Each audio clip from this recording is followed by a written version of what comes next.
કે ઉપવાસમાં ખાઈ શકાય તેવી ફરાળી dish. Hello friends, welcome to kitchen art. Friends, આજે આપણે ફરાળી સૂકી ભાજી બનાવીશું। જનરલી બધાને આવડતી જ હોય છે, પણ જો તમે આ 6 બાબતનું ધ્યાન રાખશો તો તમારી ફરાળી સૂકી ભાજી એકદમ પરફેક્ટ બનશે। તો નાની નાની બાબતનું ધ્યાન રાખશો તો તમારી ડીશ પણ એકદમ સરસ, ટેસ્ટી અને હેલ્ધી બનશે।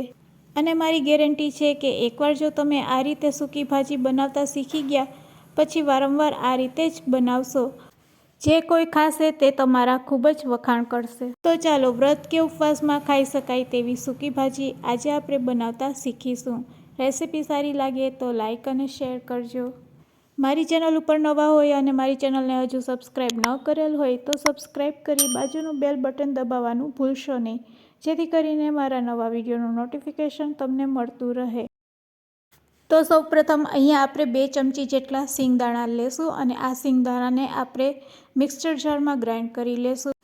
તો આપણે સિંગદાણાને આ રીતે અધકચરા ક્રશ કરી લેવાના છે। તો ફ્રેન્ડ્સ, અહીંયા આપણે સિંગદાણાને આ રીતે ક્રશ કરી લેશું। તો સૂકી ભાજીનું મેઇન ઇન્ગ્રીડિયન્ટ્સ હોય છે બાફેલા બટેટા। તો મેં અહીંયા અગાઉથી જ મીડિયમ સાઇઝના 3 બટેટાને બાફી લીધા છે। હવે બસ આ રીતે ઠંડા થઈ જાય એટલે તેની છાલ દૂર કરી ચાકુની મદદથી આ રીતે તેના ટુકડા કરી લેશું।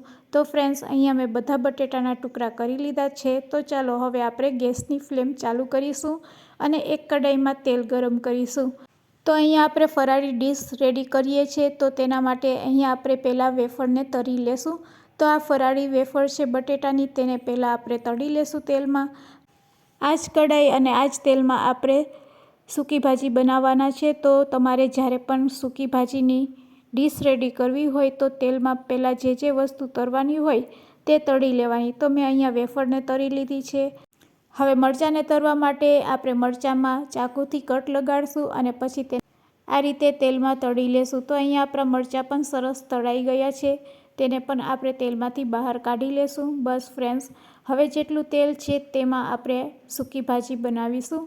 તો અડધી ચમચી જેટલું અહીંયા આપણે જીરું એડ કરી દઈશું। જીરું એડ કર્યા પછી તેમાં તીખું લીલું સમારેલું 1 મરચું એડ કરી દઈશું। સાથે સાથે તેમાં હવે એડ કરશું 1 મીડિયમ સાઇઝનું ચોપ કરેલું ટમેટું। તો આ રીતે ટમેટાને એડ કર્યા પછી અહીંયા આપણે ગેસની ફ્લેમ લો કરી દેવાની છે। લો ફ્લેમ ઉપર જ આ રીતે ટમેટાને સોફ્ટ થવા દેશું। આ રીતે ટમેટા થોડાક સોફ્ટ થાય એટલે તેના ઉપર આપણે થોડીક કોથમીર એડ કરશું। હવે આદુનો ટુકડો લેશું અને તેને આ રીતે છીણીને એડ કરી દેશું। તો ફ્રેન્ડ્સ, તમે સૂકી ભાજી કઈ રીતે બનાવો છો તે પણ મને કમેન્ટ્સમાં જરૂરથી કહેજો। આ રીતે છીણેલું આદું એડ કર્યા પછી હવે તેમાં આપણે સિંગદાણાનો ભૂકો એડ કરવાનો છે। તો અહીંયા આપણે બધી વસ્તુને એક વખત આ રીતે મિક્સ કરી લેશું। તવેથા અથવા તો સ્પેચ્યુલાથી આ રીતે મિક્સ કર્યા પછી હવે તેમાં આપણે સિંગદાણાનો ભૂકો નાખીશું। તો ફ્રેન્ડ્સ, આ રીતે તેલમાં સિંગદાણાનો ભૂકો નાખવાથી સૂકી ભાજી છે એ વધારે ટેસ્ટી બને છે। તો ફ્રેન્ડ્સ, હવે આપણે સિંગદાણાનો ભૂકો એડ કર્યા પછી તેને ફરીથી એકવાર હલાવી લેશું અને હલાવ્યા પછી તેમાં આપણે મસાલા એડ કરશું। તો મસાલામાં સૌ પ્રથમ આપણે સ્વાદ મુજબ સિંધવ મીઠું લેશું અને મીઠું એડ કર્યા પછી તેમાં આપણે એડ કરશું મરી પાવડર। તો અહીંયા આપણે અડધી ચમચી જેટલો મરી પાવડર એડ કરી દઈશું। મરી પાવડર એડ કર્યા પછી તેમાં અડધી ચમચીથી પણ ઓછી હળદર એડ કરશું અને બસ આટલા જ મસાલા એડ કર્યા પછી તેને સારી રીતે મિક્સ કરી લેશું। તો ફ્રેન્ડ્સ, હવે તમે જોઈ શકો છો મસાલાને આ રીતે મિક્સ કર્યા પછી તેમાં તેલ છૂટું પડવા લાગ્યું છે। બસ આ સ્ટેજ ઉપર હવે આપણે લીંબુનો રસ એડ કરી દઈશું। તો ફ્રેન્ડ્સ, આ રીતે સરસ ગ્રેવી તમે બનાવીને રેડી કરશો અને પછી તેમાં બાફેલા બટેટા એડ કરશો એટલે તમારી ફરાળી સૂકી ભાજી એકદમ ટેસ્ટી અને પરફેક્ટ માપ સાથે બનશે। તો ફ્રેન્ડ્સ, હવે આપણે બટેટા એડ કરી દઈશું અને બટેટાને સારી રીતે મિક્સ કરી લેશું।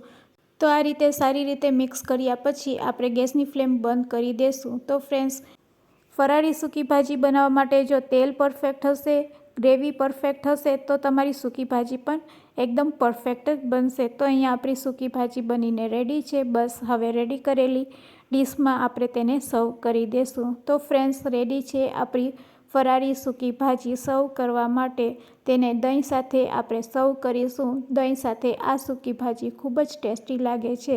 તો ફ્રેન્ડ્સ, મારી શીખારેલી ટિપ્સ તમને કેવી લાગી તે મને કમેન્ટ્સમાં જરૂરથી કહેજો અને યુઝફુલ લાગી હોય તો તમારા ફ્રેન્ડ્સ, મિત્ર અને ગ્રુપમાં શેર કરવાનું ભૂલશો નહીં. Thanks for watching.